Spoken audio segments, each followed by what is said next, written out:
وحدہ والصلاة والسلام علی رسول اللہ صلی اللہ علیہ وسلم اما بعد۔ آج 5واں پارہ ہے۔ اللہ رب العزت کی توفیق اور مالک کی رحمت کے ساتھ میں نے کل بھی بتایا تھا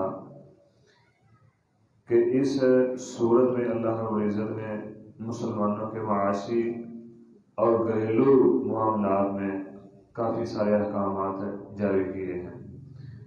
تو فرمایا یا ایھا الذین آمنوا لا تأکلوا اموالکم بینکم بالباطل الا ان تکون تجارۃ، یعنی معاشی استحصال کرنے سے اللہ رب العزت نے منع فرمایا۔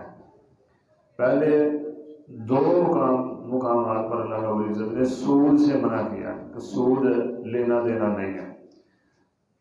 یہاں پر فرمایا کہ ایک دوسرے کا مال لینے کا ایک طریقہ جو ہے وہ جائز طریقہ جو ہے وہ ہے کہ تجارت کر لیا کرو۔ یا ایھا الذین آمنوا لا تأکلوا اموالکم بینکم بالباطل، باطل طریقوں سے رشوت، دھوکہ دہی، غلط مال بتا جو ہے صحیح مال بیچنا، کیا کہ غلط مال بیچنا، کوئی نقص ہے مال میں وہ بتائے بغیر بیچنا، یا چوری کر لینا، ڈاکہ ڈالنا، اس طرح کے معاملات جو ہیں یہ حرام ذرائع ہیں اور باطل طریقے ہیں۔ ان طریقوں سے لوگوں کا مال نہ کھایا کرو، نہ لیا کرو۔ الا ان تکون تجارۃ عن تراض منکم، ہاں تجارت کر لیا کرو، وہ تجارت جس میں دونوں فریق راضی ہو، جو اسلام کے اصولوں کے مطابق اور دونوں فریق اس پر راضی ہوں، وہ تجارت کر لیا کرو۔ اس کی اللہ رب العزت نے اجازت دی۔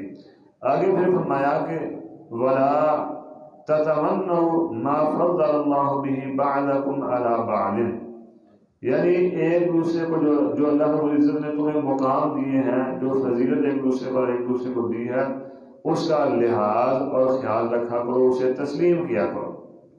اللہ رب العزت نے معاشرے میں کئی طرح کے لوگ پیدا کیے ہیں، کوئی بادشاہ ہے، کوئی فقیر ہے، کوئی طاقتور ہے، کوئی کمزور ہے، کوئی مال میں مالدار ہے، غنی ہے، اور کوئی نہیں ہے، وہ فقیر مسکین ہے۔ تو ہر طرح کے اللہ رب العزت نے لوگوں کو پیدا کیا ہے۔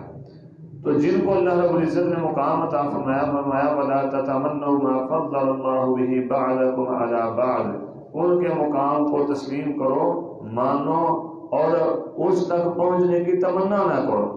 یہ نہیں کہ جو رایا ہے وہ تمنا کرے کہ ہم سب کے سبھی جو ہے صدر بن جائیں، بادشاہ بن جائیں۔ تو جس جگہ پہ اللہ رب العزت نے تمہیں رکھا ہے بہتر ہی رکھا ہے، اس لیے اللہ کا شکر ادا کرتے ہوئے زندگی گزارا کرو۔ پھر فرمایا الرجال قوامون علی النساء، گھریلو معاملات میں حاکم کون ہے؟ کوئی بھی چھوٹے سے چھوٹا نظام ہے، چھوٹے سے چھوٹا نظام بھی، وہ بھی کسی سربراہ کے بغیر نہیں چل سکتا۔ تو گھریلو معاملہ جو ہے یہ انتہائی اہم معاملہ ہے، یہ کیسے آپ چھوڑ سکتے ہیں بغیر کسی سربراہ کے؟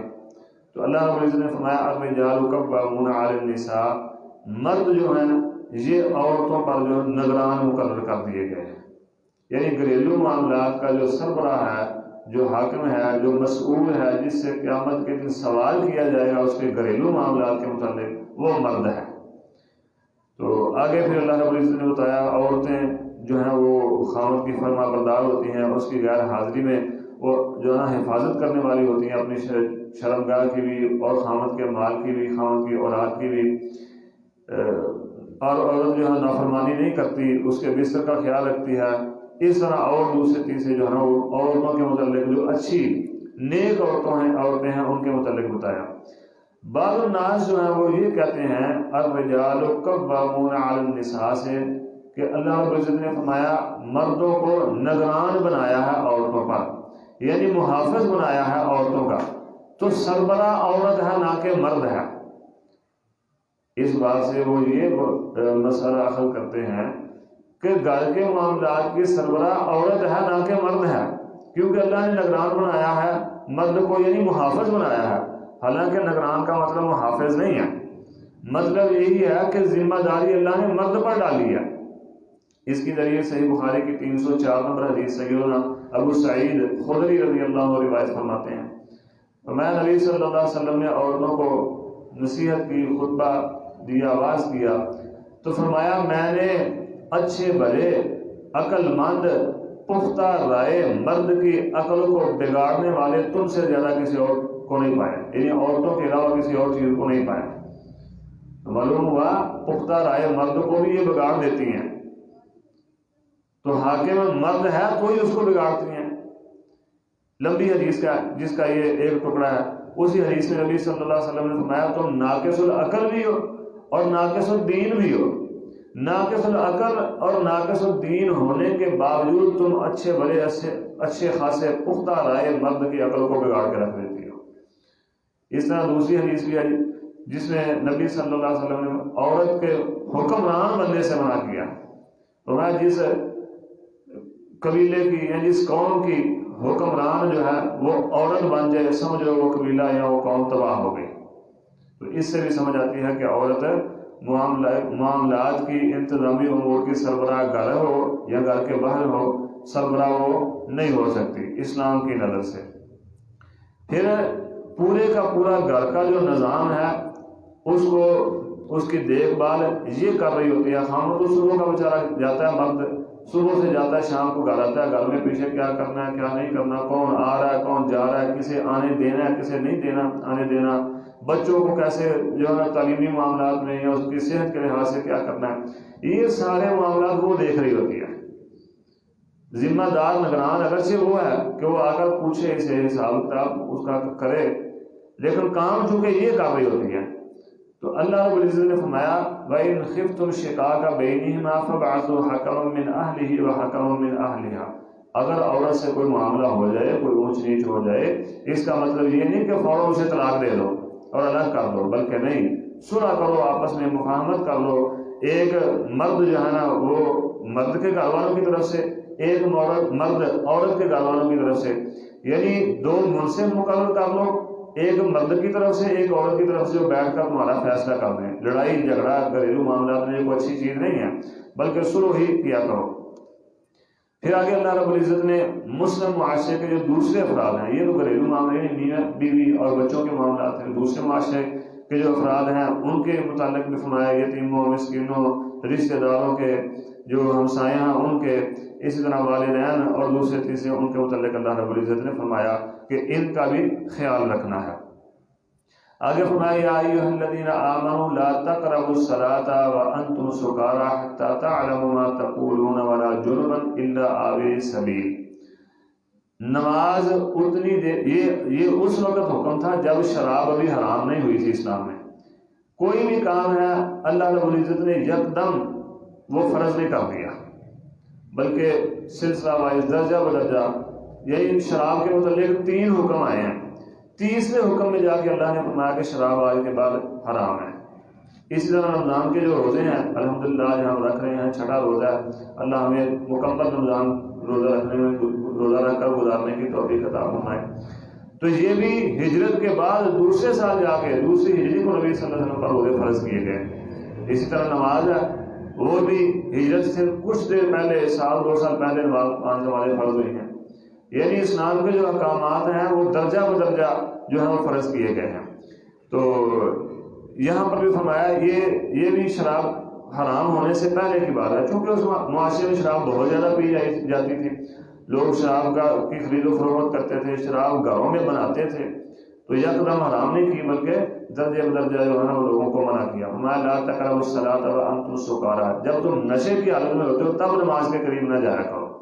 اب تو شراب حرام، نشہ آور چیز، ہر وہ چیز جو نشہ لاتی ہے وہ حرام ہے، ہر وہ چیز جو نشہ لاتی ہے وہ حرام ہے۔ اب استعمال کرنا جائز نہیں ہے، گناہ ہے، تب جائز کر سکتے تھے، اب گناہ نہیں تھا، اس لیے یہ حکم فرمایا کہ لا تقربوا الصلاة وانتم سکارى، جب تم نشے کی حالت میں ہو، تمہیں پتہ ہی نہیں کہ تم کیا کہہ رہے ہو، تب نماز کے قریب نہیں آنا یہاں تک کہ تمہیں پتہ چل جائے۔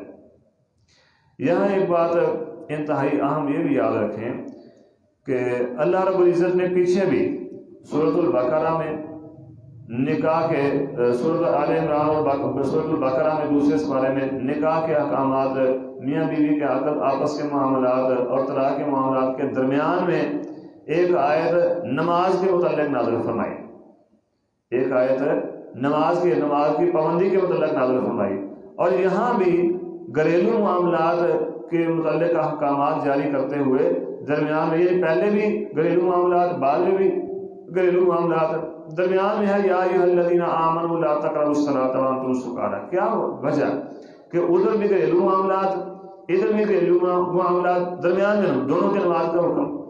مطلب یہ حکمت ہے کہ اپنے گھریلو معاملات میں یعنی دنیا داری میں نہیں پڑ جانا، اصل تمہاری زندگی کا مقصد اللہ کی عبادت ہے، وہ عبادت کرنی ہے، تو یہ گھریلو معاملات عبادت کے بعد ساتھ ساتھ ان کو بھی جو ہے ہینڈل کرنا ہے، ان کو بھی اچھے طریقے سے چلانا ہے۔ اصل مقصد تمہارا زندگی گھریلو نہیں ہے، بلکہ اصل تمہاری زندگی کا مقصد ہے تمہارا اللہ کی عبادت کرنا ہے۔ آگے پھر اہل کتاب کو حکم دیا، تعلیم، ان کو دعوت دی اسلام کی۔ پھر فرمایا ان الذین کفروا بآیاتنا سوف نصلہم نارا کلما نضجت جلودہم بدلناہم جلودا غیرہا لیذوقوا العذاب۔ آج کی موجودہ سائنس بھی اس بات کو تسلیم کرتی ہے کہ تکلیف جو ہے وہ جسم کا اوپر والا حصہ یعنی اوپر والی جلد محسوس کرتی ہے۔ اگر اوپر والی جلد اتار دی جائے نیچے پھر جسم جو ہے وہ تکلیف محسوس نہیں کرتا، جو اوپر والے خلیے ہیں وہ تکلیف محسوس کرتے ہیں۔ یہی بات اللہ رب العزت نے بھی قرآن مجید میں فرمائی ہے، اس مقام پر فرمایا ان الذین کفروا بآیاتنا سوف نصلہم نارا کلما نضجت جلودہم بدلناہم جلودا غیرہا لیذوقوا العذاب۔ جو نافرمان ہیں، جنہوں نے اللہ کی آیات کو جھٹلایا ہے، اللہ رب العزت انہیں جہنم میں پھینکیں گے، اور جب کبھی ان کی اوپر والی جلد گل سڑ جائے گی، اللہ اس کے بدلے میں انہیں ایک نئی جلد عطا فرما دے گا۔ یعنی ایک جلد گل سڑ گئی ہے، اب تکلیف محسوس نہیں ہو رہی، تکلیف پہنچانے کے لیے، عذاب پہنچانے کے لیے ان کی جلد کو بدل کر نئی جلد انہیں دے دی جائے گی۔ تو اللہ رب العزت کا یہ فرمان جو اس وقت نبی صلی اللہ علیہ وسلم نے ہم تک پہنچایا جب کوئی سائنس کا پتہ ہی نہیں تھا کسی کو، آج وہ سائنس اس کو تسلیم کر رہی ہے، اسے مان رہی ہے۔ پھر فرمایا ان اللہ یأمرکم ان تؤدوا الامانات الی اہلھا، امانتیں جو ان کے اہل ہیں ان تک پہنچا دو۔ یہاں دو امانتیں مراد ہیں، دو مراد لی جا سکتی ہیں۔ ایک تو جو کوئی آپ کو امانت پکڑاتا ہے، یہ میری چیز ہے، آپ اس کی حفاظت کریں، میں آپ سے بعد میں لے لوں گا، وہ جس نے دی ہے من و عین ویسے ہی اسے واپس کر دیں۔ دوسری، جو جس عہدے کے، جس منصب کے لائق ہے، اس عہدے اور اس منصب پر اسے بٹھائیں۔ جو انتظامی امور میں، تمہارے امور کو چلانے میں جو جس کام کے اہل ہے، اس بندے کو اس کام کے لیے مقرر کریں۔ ان اللہ یأمرکم ان تؤدوا الامانات الی اہلھا، اور یہ معنی زیادہ قریب ہے کیونکہ آگے اللہ رب العزت نے فرمایا پھر جو اس منصب پر بیٹھ جاتا ہے وہ لوگوں کے درمیان انصاف کے ساتھ فیصلہ کرے۔ تو آج جمہوریت کا دور ہے، ووٹ دینے سے پہلے اللہ رب العزت کی اس آیت کو سامنے رکھ لیا کریں کہ میں کس کو ووٹ دے رہا ہوں۔ ایسا تو نہیں جسے میں ووٹ دے کر اپنے انتظامی امور کا ذمہ دار بنا رہا ہوں، وہ اس کے اہل ہی نہیں ہے۔ اگر وہ اہل نہیں، ہم اسے ذمہ دار بنا رہے ہیں تو ہم بھی ساتھ میں مجرم ہیں۔ اللہ رب العزت ہمیں اپنی رحمت سے محفوظ فرمائے۔ فرمایا یا ایھا الذین آمنوا اطیعوا اللہ واطیعوا الرسول واولی الامر منکم فان تنازعتم فی شیء فردوه الی اللہ والرسول۔ انتہائی اہم بات ہے یہاں پر۔ فرمایا اللہ اور اس کے رسول صلی اللہ علیہ وسلم کی فرما برداری کرو۔ پیچھے بھی یہ احکامات آیات جو ہیں وہ متعدد مرتبہ اللہ رب العزت نے فرمایا۔ یہاں میں نے اس لیے کہا کہ انتہائی اہم بات ہے، آگے فرمایا وَأُولِي الْأَمْرِ مِنْكُمْ فَإِن تَنَازَعْتُمْ فِي شَيْءٍ فَرُدُّوهُ إِلَى اللَّهِ وَالرَّسُولِ۔ جو تمہارے امراء ہیں، جو تمہارے انتظامی امور کے نگران ہیں، یا جو تمہارے امام ہیں، ان کی بھی بات مانو، لیکن ان کی بات تب تک ماننی ہے جب تک وہ اللہ اور اس کے رسول صلی اللہ علیہ وسلم کی بات کے مطابق تمہیں کوئی بات کہیں گے۔ فَإِن تَنَازَعْتُمْ فِي شَيْءٍ، اگر اللہ اور اس کے رسول صلی اللہ علیہ وسلم کے خلاف کوئی بات کہتے ہیں تو پھر ان کی بات ماننا تمہارے لیے ضروری نہیں ہے۔ یعنی اللہ اور اس کے رسول صلی اللہ علیہ وسلم کی فرما برداری غیر مشروط ہے۔ کوئی کسی شرط کے بغیر ان دونوں عظیم ہستیوں کی، اللہ اور اللہ کے بعد جو عظیم ہستی محمد رسول اللہ صلی اللہ علیہ وسلم ہے، ان کی فرمانبرداری کرنی ہے۔ اس کے علاوہ جس کی بھی بات ماننی ہے، وہ والدین ہوں، وہ امراء ہوں، وہ امام ہوں، وہ بڑے ہوں، جو بھی ہے، ان سب کی بات مشروط، ماننا مشروط ہے، اور شرط یہ ہے کہ اللہ اور اس کے رسول صلی اللہ علیہ وسلم کے فرمان کے مطابق وہ حکم دیتے ہوں۔ اگر اللہ اور اس کے رسول کے خلاف بات کہتے ہیں تو پھر ماننا فرض نہیں ہے۔ فَإِن تَنَازَعْتُمْ فِي شَيْءٍ فَرُدُّوهُ إِلَى اللَّهِ وَالرَّسُولِ، اگر آپس میں کوئی جھگڑا ہو جائے، یعنی کوئی ایسی بات تمہیں کہہ رہے ہیں جو اللہ اور اس کے رسول کے خلاف ہے، تو پھر اللہ اور اس کے رسول کی طرف اپنے معاملے کو لے کر آؤ، جو وہاں حکم ملے اسی پر عمل کرو۔ آگے منافقین کا اللہ رب العزت نے رویہ بیان، یہ جو آیت ہے یہ تقلید کے رد کی آیت ہے، یعنی اللہ اور اس کے رسول کی بات ماننی ہے، اس کے علاوہ کسی کی بات ماننی نہیں۔ جو آپ کو ان دو باتوں کے مطابق بات کہتا ہے اس کی مان لو، جو اس کے الٹ کہتا ہے اس کی بات نہیں ماننی، اور اس کی بھی مشروط ہے، شرط یہ ہے کہ اللہ اور اس کے رسول کی بات کرے۔ فرمایا منافقین کا یہ رویہ ہے، وہ کہتے ہیں کہ ہم ایمان لے آئے ہیں، حالانکہ وہ ایمان وہ نہیں لے کر آئے۔ ایمان تو وہ کہتے ہیں ہم لے آئے ہیں، جو آپ پر بھی ایمان کہتے ہیں جی لے آئے ہیں اللہ کے نبی پر، اور جو اللہ کے نبی پر نازل کیا گیا اس پر بھی ہم ایمان لے آئے ہیں، لیکن چاہتے یہ ہیں کہ اپنے فیصلے اللہ کے علاوہ کسی اور سے جا کر کروائیں۔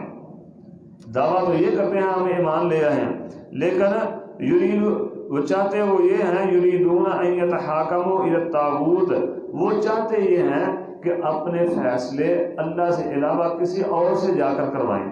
جو مقلدین ہیں ان کا بھی یہی عمل ہے، کہتے وہ یہ ہیں ہم اللہ اور اس کے رسول صلی اللہ علیہ وسلم پر ایمان لے آئے ہیں، لیکن فیصلہ جو جس امام کی وہ تقلید کر رہے ہیں اسی کا مانیں گے۔ تو کیا یہ اللہ اور اس کے رسول صلی اللہ علیہ وسلم کے خلاف بات نہیں ہے؟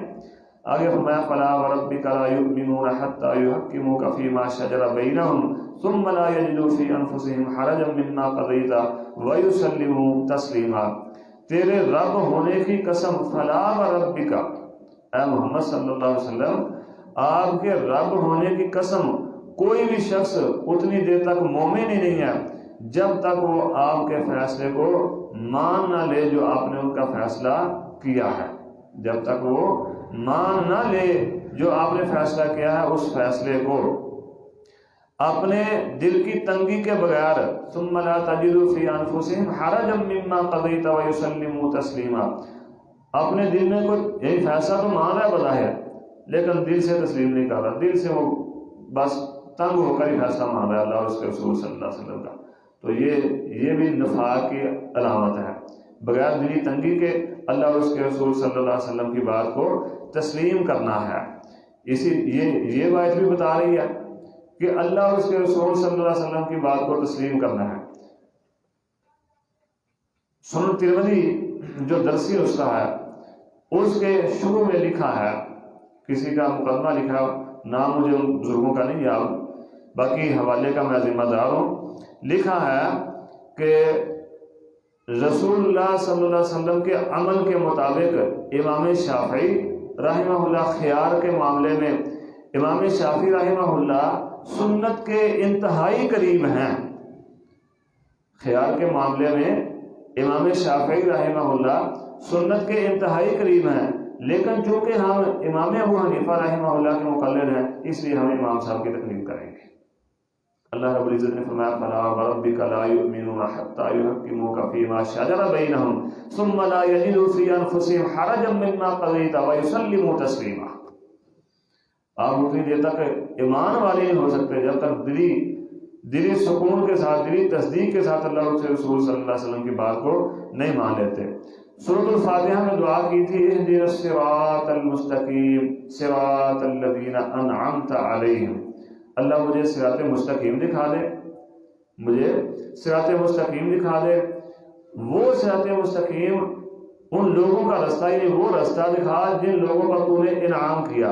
یہاں اللہ رب العزت نے بتا دیا کہ میں نے کن لوگوں پر انعام کیا، فرمایا وَمَن یُطِعِ اللَّهَ وَالرَّسُولَ فَأُولَٰئِكَ مَعَ الَّذِينَ أَنْعَمَ اللَّهُ عَلَيْهِم مِّنَ النَّبِيِّينَ وَالصِّدِّيقِينَ وَالشُّهَدَاءِ وَالصَّالِحِينَ وَحَسُنَ أُولَٰئِكَ رَفِيقًا۔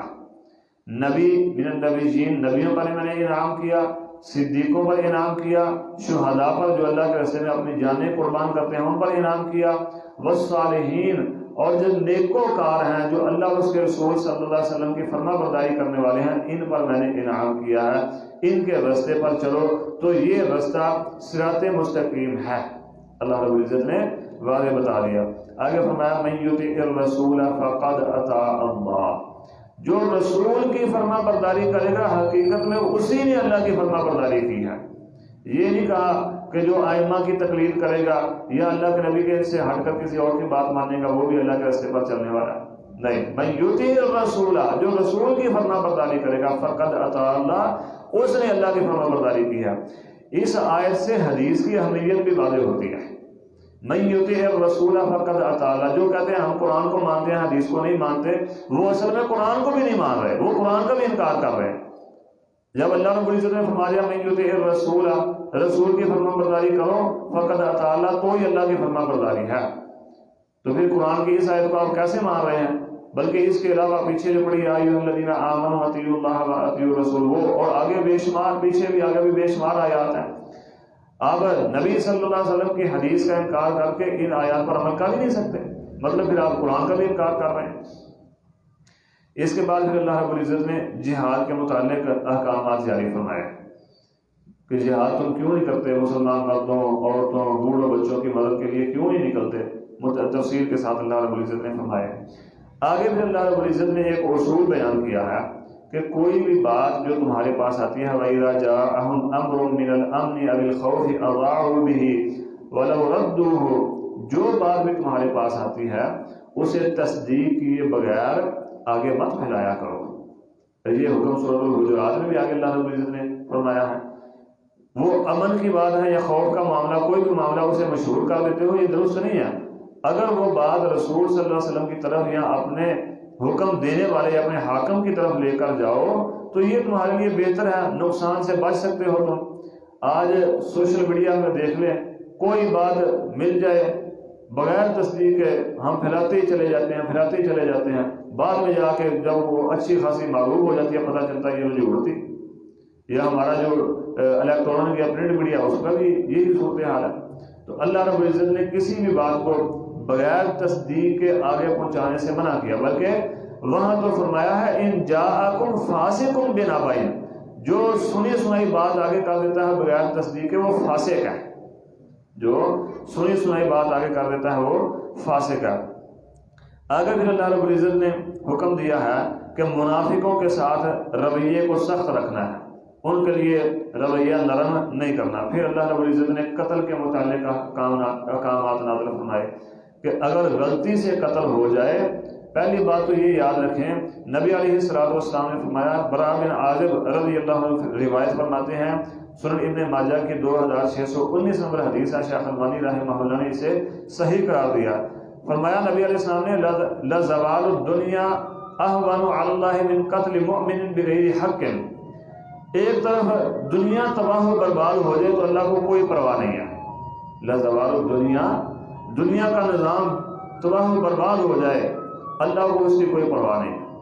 اس مقابلے میں کہ ایک طرف بغیر کسی وجہ کے، بغیر کسی حق بات کے کسی مومن کو قتل کر دیا جائے، یعنی دنیا کے نظام کا درم برہم ہو جانا اللہ کو کوئی پرواہ نہیں اس کی، لیکن اللہ رب العزت کو ایک مومن کا ناحق قتل قطعاً برداشت نہیں ہے۔ ہم بات پر چھوٹی سی فصل کاٹتے ہوئے معمولی سا جھگڑا ہوا یا زمین کے معمولی سی بات پر ہم جو ہے ایک دوسرے کو قتل کر، بلکہ زمینوں کا اب تو صورت حال یہ ہے کہ بھائی پر کوئی معمولی سی بات پر جھگڑا ہوا تو دوسرے کو قتل کر دیتا ہے۔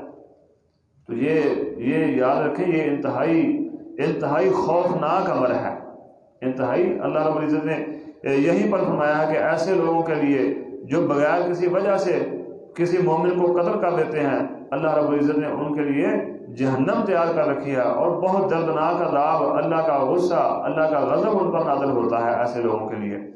تو یہاں پر اللہ رب العزت نے فرمایا اگر کسی کو غلطی کی وجہ سے قتل کر دیا ہے تو اس کی دو صورتیں ہیں، یا تو وہ ایمان والا ہے تو پھر اس کی یہ دیت ہے وہ آپ کو ادا کرنی پڑے گی۔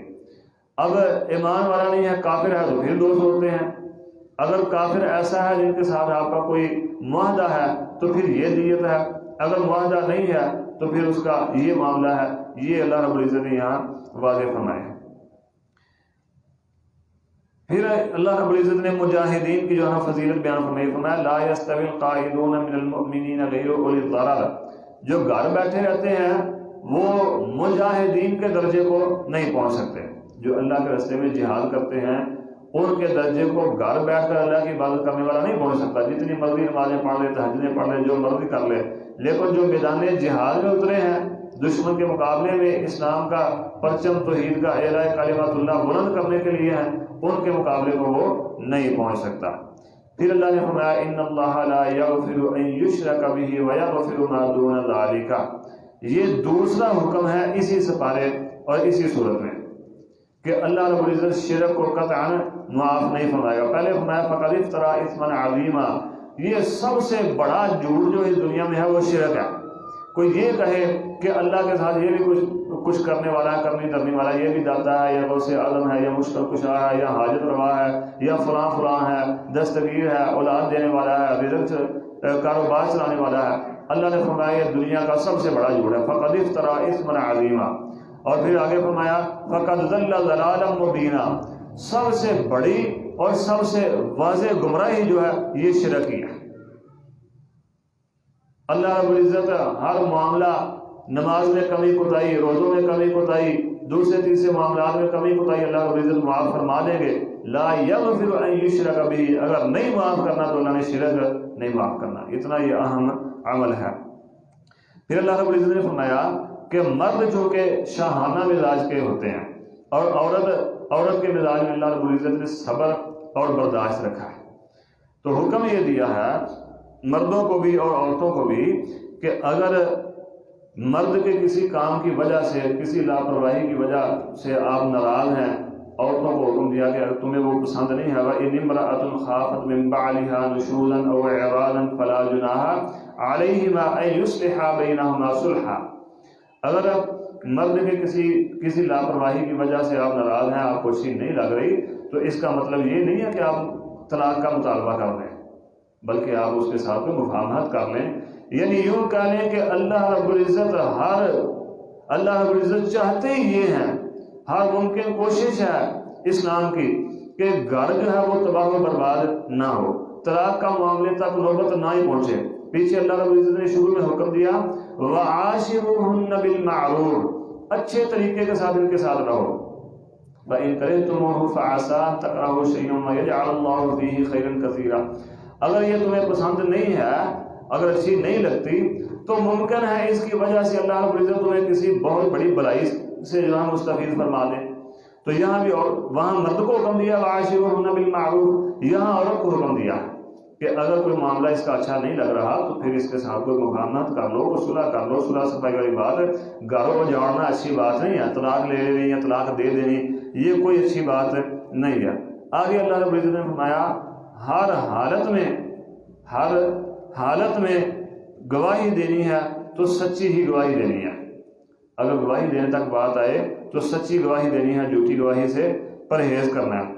پھر فرمایا ان المنافقین فی الدرک الاسفل من النار ولن تجد لهم نصیرا. منافقت اللہ رب العزت کو پسند نہیں ہے. منافق جو ہے وہ جہنم میں سب سے نچلے گڑھے میں جائیں گے. ولن تجد لهم نصیرا، اور وہاں ان کا کوئی مددگار بھی نہیں ہوگا. گڑھا نچلا ہو یا جہنم کا اوپر والا ہو، جو بھی ہو مددگار تو وہاں کوئی بھی نہیں ہوگا. ہر کسی نے اپنے ہی عملوں کے بل بوتے پر اندر جانا ہے یا باہر آنا ہے، جو بھی معاملہ ہے.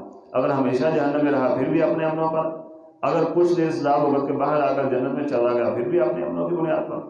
بلکہ آگے 29 بارے میں اللہ رب العزت نے فرمایا لوگ تو کہیں گے اللہ مجھے معاف کر دے، مجھے جہنم سے بچا لے، میری اولاد کو، میرے والدین کو، میرے بیوی بچوں کو، میرے رشتہ داروں کو، میرے دوستوں کو، سب کو جہنم میں پھینک دے، ان سب کے بدلے میں مجھے جہنم سے بچا لے. تو جن رشتہ داروں کی وجہ سے آپ لوگوں کے ساتھ ناانصافیاں کرتے ہیں، ان کا تو یہ حال ہوگا قیامت کے دن، وہ یہ معاملہ کریں گے. پھر اللہ رب العزت نے عذاب سے بچنے کے دو اصول، اللہ رب العزت کے عذاب سے بچنے کے دو سبب بیان کیے ہیں کہ یہ دو سبب ہیں، ان دو طریقوں سے آپ اللہ کے عذاب سے بچ سکتے ہیں۔ ما یفعل اللہ بعذابکم ان شکرتم وآمنتم، ما یفعل اللہ بعذابکم ان شکرتم وآمنتم وکان اللہ شاکرا علیما۔ اللہ کو کیا ضرورت پڑی ہے، ما یفعل اللہ بعذابکم، اللہ کو کیا ضرورت پڑی ہے تمہیں عذاب دے؟ کو اللہ تو تمہارے ساتھ کو سختی یا ناانصافی تو یا اللہ کا کو تمہارے ساتھ کو دشمنی تو نہیں ہے، تم اللہ کے بندے ہو، اللہ کو تمہارے ساتھ بہت محبت ہے، 70 ماؤں سے زیادہ اللہ تمہارے ساتھ محبت کرتا ہے، اتنی اللہ تمہارے ساتھ محبت کرے تو پھر کیا ضرورت ہے اللہ کو عذاب دینے کی؟ ان شکرتم، اگر تم شکر کرو، وآمنتم، اور ایمان لے آؤ، یعنی شاکر اور ایمان مومن یہ دو وہ ہیں جن کو اللہ رب العزت، دو طریقے ہیں اللہ کے عذاب سے بچنے کے۔ وَكَانَ اللَّهُ شَاكِرًا عَلِيمًا، اللہ ہمیشہ سے قدر کرنے والا اور جاننے والا ہے۔ اور شکر یہ اتنا اہم ہے، اللہ رب العزت نے فرمایا لَإِن شَكَرْتُمْ لَأَزِيدَنَّكُمْ، جو تمہیں عطا کرتا ہوں اس پر شکر کرو گے تو اور زیادہ عطا فرماؤں گا۔ وَلَئِن كَفَرْتُمْ إِنَّ عَذَابِي لَشَدِيدٌ، اگر کفران نعمت کرو گے تو میرا عذاب بھی بڑا سخت ہے۔ اللہ رب العزت سے دعا اللہ مجھے اور آپ کو سمجھنے کی اور عمل کی توفیق عطا فرمائے، آمین۔ سبحان ربک رب العزت عما یصفون وسلام علی المرسلین والحمد للہ رب العالمین۔